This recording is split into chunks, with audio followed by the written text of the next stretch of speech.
Netumbo Nandi-Ndaitwah ameapishwa kuwa rais wa Namibia na kuandika historia kwa mwanamke wa kwanza kuliongoza taifa hilo. Waziri huyo wa zamani wa mambo ya nje amekuwa mwanachama wa chama tawala cha SWAPO kwa muda mrefu. Chama hicho kimeongoza Namibia tangu taifa hilo kupata uhuru kutoka kwa Afrika Kusini mwaka 1990. Viongozi mbalimbali kutoka Afrika Kusini, Angola na Tanzania wamehudhuria sherehe hiyo ya uapisho. Leila Mohamed na taarifa zaidi. Katika sherehe ya uapisho iliyofanyika ikulu ya rais mjini Windhoek, Nandi-Ndaitwah mwenye umri wa miaka 72 ameingia katika orodha ya wanawake wachache ambao wamekuwa marais barani Afrika. Ndaitwah amesema kuchaguliwa kwake ni ishara kuwa wanawake wanaweza kushikilia nyadhifa za uongozi na kuongezea kuwa hii ndiyo njia ya pekee kwa raia wa Namibia kupambana na ukatili wa kijinsia. Akizungumza na BBC, Nandi-Ndaitwah amesema kuna wengi wamekuwa wakishambulia jinsi yake, ila alisema atazidi kupambana na ukatili wa kijinsia. We are hearing it all over the world that women are being sexually victimized. Tunasikia kote duniani kuwa wanawake wananyanyaswa kingono. Ni kitu ambacho ni kigumu kukabiliana nacho, na baadhi ya waathiriwa wanaogopa kujitokeza waziwazi ili kupambana nalo. But definitely we have to fight it. Rais anayeondoka madarakani Nangolo Mbumba alimkabidhi madaraka Nandi-Ndaitwah baada ya rais huyo kujizolea 58% za kura katika uchaguzi tata uliofanyika Novemba mwaka 2024. Anakuwa ndani ya kundi dogo la wanawake walioziongoza nchi zao barani Afrika tangu Liberia ilipomchagua Helen Johnson Sirleaf kuwa rais wa kwanza mwanamke Afrika miaka 20 iliyopita. Na hongera kwake. Jeshi la Sudan limetangaza kuwa limeimarisha nafasi yake katika mji mkuu Khartoum baada ya kuteka ikulu ya rais katika jamii.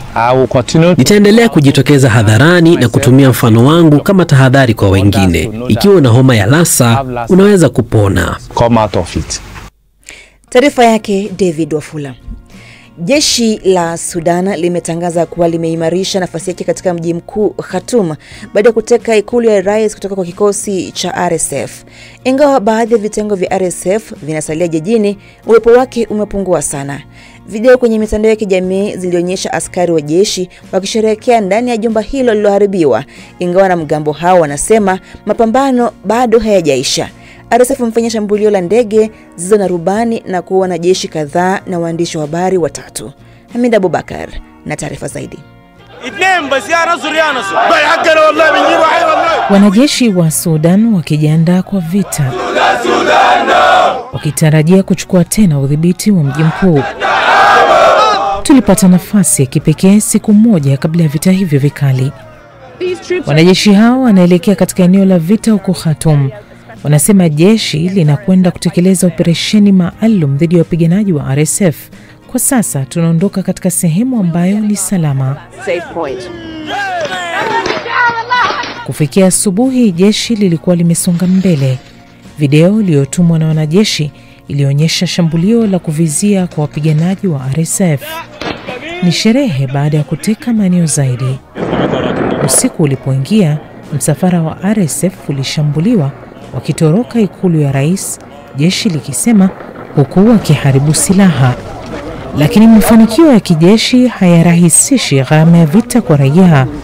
Katika chumba cha kuhifadhia maiti, waathiriwa zaidi wa mashambulizi ya makombora, wakati huu ikiwa ni mtu na mke wake.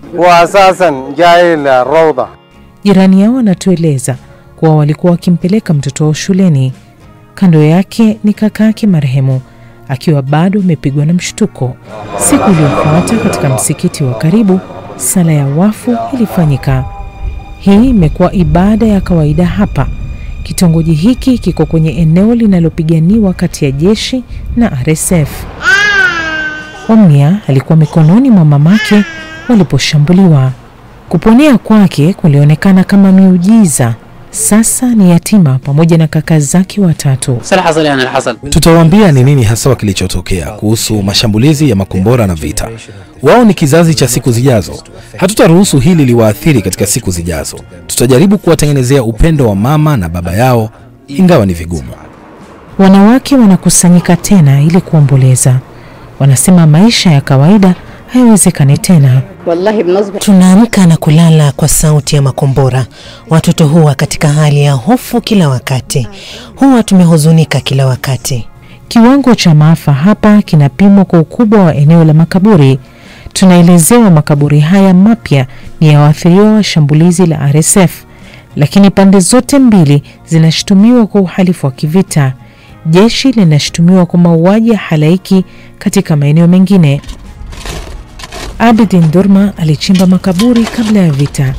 Sasa hafanyi chochote kingine. Wengine waliofariki walikuwa ni kutokana na mfumo wa afya uliozidiwa na migogoro. Abidin anasema miili huletwa moja kwa moja kutoka hospitali, miili 25, 30 na wakati mwingine 50 kwa siku.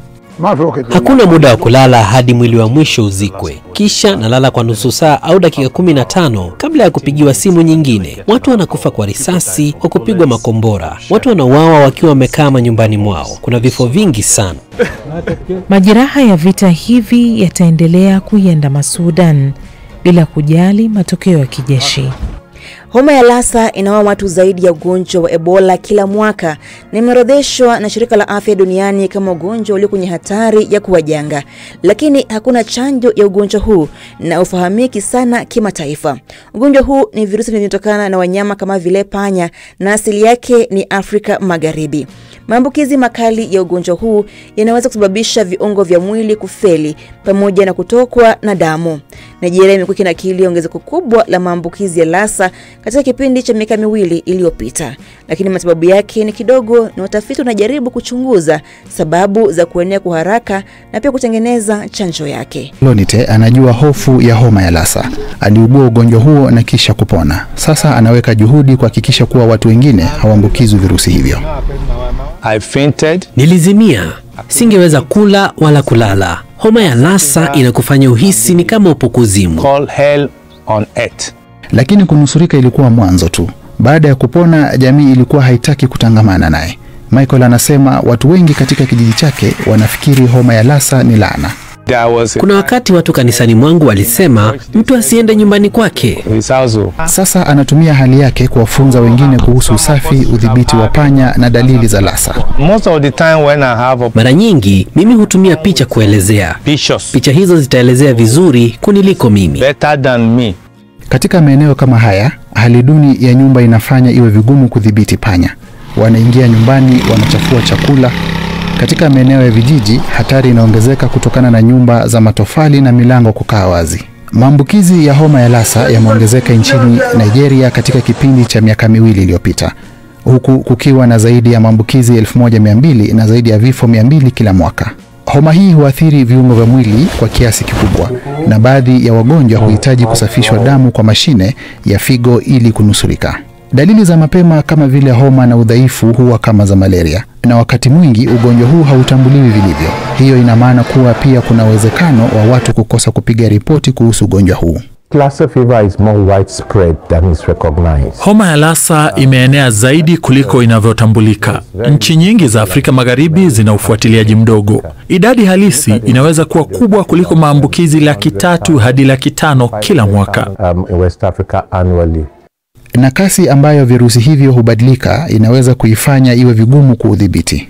Lassa fever has been recognized. Virusi hubadilika kwa urahisi. Homa ya Lassa ina virusi vya aina kadhaa. Mabadiliko madogo tu yanaweza kuipa uwezo wa kuwa janga haswa. Hatutaki kuona hilo likitokea. We don't want to see that. Nigeria inafanya kazi na washirika wa kimataifa ili kutengeneza chanjo. Lakini hadi wakati itakapopatikana, hatua za kuzuia maambukizi yake ni muhimu. Kwa sasa tunaweka juhudi za kuzuia. Tunatanguliza vifaa vya kujikinga kwa wafanyikazi wa afya, glavu, barakoa, dawa za kuzuia virusi na matibabu mengine ya kusaidia watu kuishi. Walionusurika kama Michael wanaamini kwamba mabadiliko ya kweli yataanza katika jamii. Nitaendelea kujitokeza hadharani na kutumia mfano wangu kama tahadhari kwa wengine. Ikiwa una homa ya Lassa, unaweza kupona. Come out of it.